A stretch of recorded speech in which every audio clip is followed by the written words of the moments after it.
Thank you very much for having me. I'll go quickly to my case. It's a 67-year-old diabetic hypertensive, and he had morbid obesity, and he had twice cardiac cath through the femoral approach failed because two radial approaches were failed.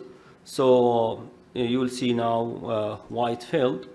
Actually, the patient had presented with acute coronary syndrome, and he has ejection fraction of 50% and the inferior wall hypokinesia.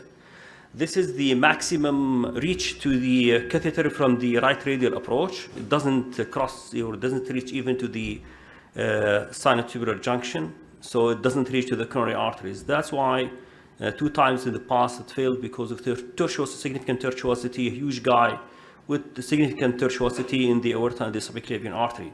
So the catheter did not reach there. So we went up to the brachial approach. And the brachial approach, you can see that you have the significant ectasia in the coronary arteries. And you can see here that the RCA is aneurysmal.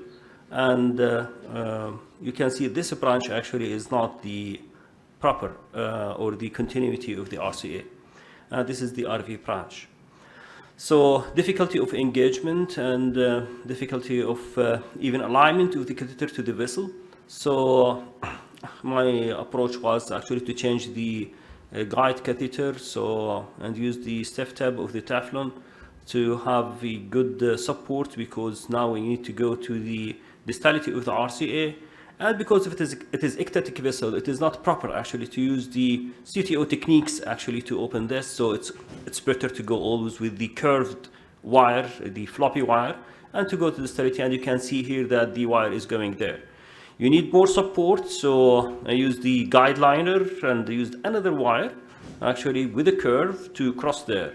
I was able to cross, and as you can see here, the 2 wires are there. I want to go with the 2 wires, one in the BLD branch and one in the BDA branch, and start just to visualize my way. Actually, doing these cases, the techniques actually of intervention is completely different, and I will show you my developments of this technique, how to do it, because the usual way and the intervention way for intervention is not that proper. So here I give just passage for the drug. You can use this by aspiration catheter. You need sometimes the balloon, just slight inflations to inflate in the area where you could not cross, and you go with the cross with your device.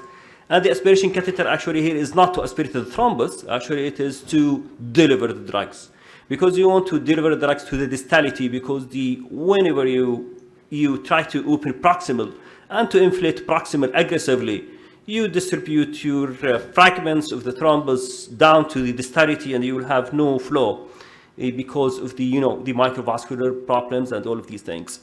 So the tirofiban, after tirofiban, you can see how huge and how the RCA, where it reached actually. Unfortunately, you have some stenosis there, but the flow is there. So I pulled back the guide catheter to go with the proximal part and to deal with the thrombus from the proximal side. Before dealing with it, just to give an injection with the catheter, no flow. So you have some problem here in the more proximal. So I went with the guide liner again.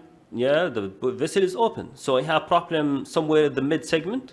So at that mid segment, I try to open the give adenosine and nitro and all of these things to improve the flow distality, because after I inflate in the mid segment, as I told you, the fragments of the clot went down. So what I have gained, I lost from the distal segment of the distality of the vessel. So I gave intracoronary adenosine and nitro, but actually it did not work well. So I gave intracoronary TPA for that clot. As you see here, the clots are reforming, or actually it immigrates from proximal to distal. So I give TPA, and this is what you see here.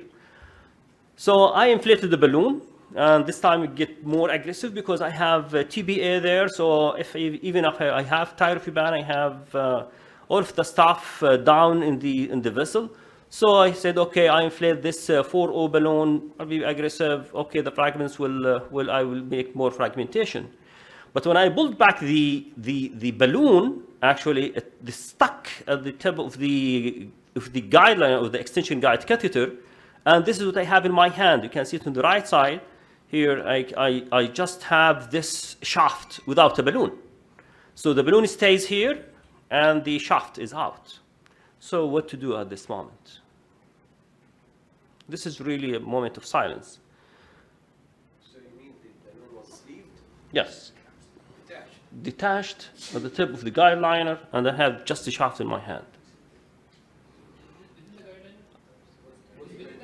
Yes, half of it in the guide liner, half of it outside. Once you build the guide liner out, it slips. The balloon stays in the vessel. Once you push the guide liner, push the balloon with it. So I'm stuck there. To pull back everything, the balloon stays down. The wire was taken. The balloon inside the back wire, the strap and to cross. The wire doesn't cross. Nothing crossing from beside that balloon. No, half of it deflated, but nothing is crossing. For me, I do the two things to do at this point: cross a wire like he proposed, and try to do the short ballooning at the point of it is trapped. Second is to trap the balloon, trap the shaft of the balloon inside the guide liner and try to pull it. These two things. But the balloon is cut inside, Inside. and nothing is crossing. We will have discussion later. Okay. Let's see what it did. So, Yalla, Raed. so actually, have tried wire to cross there. It doesn't cross. So what I did actually inside the cath lab, I took a balloon, a new balloon, the same kind, because I not use it. This one actually it is from Cordis. What I use is Ecstafc, usually from Turomo, but this is the Cordis. So I asked them to bring for me another balloon, same size. And what I did inside the cath lab, I took it, I inflated it, I detached it. Inside the cath lab, this is one new one, just to demonstrate for myself what happened exactly. So what I noticed is that just the filaments actually still there inside the guide liner, inside the catheter. So what I did, I proposed this actually, it's an invention, just to go with the balloon inside as much as I can, and I inflate the balloon here to trap the filaments of the balloon, because actually the balloon did not detach from the points that you can see. You have some filaments actually inside. So I trapped the balloon inside the guide catheter and inside the catheter, and I pulled everything out. And as you can see here, that everything is going, and even the balloon is going with the guide, with the extension guide catheter and with the catheter, and everything is going smoothly. So I have solved this problem. I take out the balloon out, and as you can see here, this is how it goes. And even here you can see that it is the brachial approach. Now I have 1 minute, please, because I have still more. You need 2 minutes even. Give him 2 minutes. Let's see what happens. Deserves. Thank you.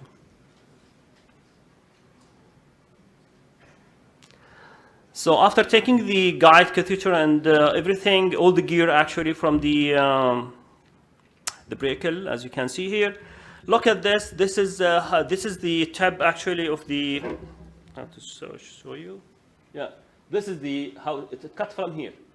So and you can see it here by the video. I have pulling back this is my balloon, which trapped inside the extension guide catheter, moving it out, some resistance there, and you have the balloon. This is the one which is detached from inside, and these are the two wires. I think it is clear like this.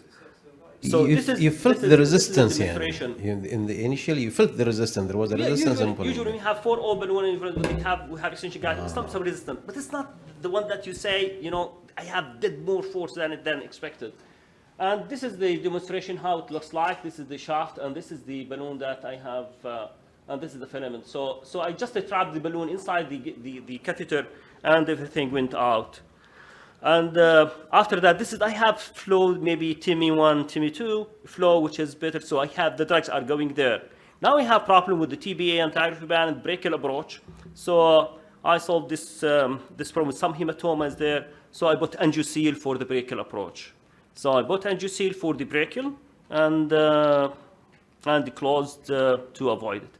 Now, after 3 days of putting the patient on anticoagulants and dual antiplatelets therapy, I did not continue with TBA, just the anticoagulation and antiplatelets, and I did the follow-up by CT, and you can see that the RC is fully patent and will open by the CT scan. No need to do, and the patient is doing well. So my conclusion, actually, for ectatic vessels, we need a different approach for the PCI, and I think the best solution, actually, when you have ectatic vessel with huge thrombus burden, is just to have a passage for the drugs, deliver drugs in the distality, and leave it to treat itself. Thank you.